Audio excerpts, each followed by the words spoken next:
বাংলাদেশে অনেক রাজনৈতিক দল আছে, নিবন্ধিত অনিবন্ধিত, কিন্তু বাংলাদেশে যদি 5টা শীর্ষ রাজনৈতিক দলের তালিকা করা হয়, গণ অধিকার পরিষদ তার মধ্যে একটি। বাংলা সিনেমার মতো মিঠুন সেই ডায়লগের মতো বলেছে যে ফাটাকিষ্ট খবর পড়ে না, খবর দেখে না, খবর তৈরি করে।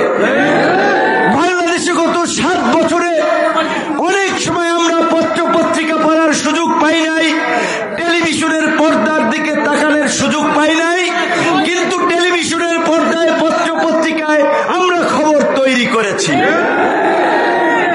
ইতিবাচক খবর। এই 2024-এর জুলাইয়ের পূর্বে এই দেশের অবস্থা, এই চরবিশ্বাস চরকাজুলের অবস্থা কি ছিল আপনারাই ভালো জানেন, আমার আর বলার কিছু নাই।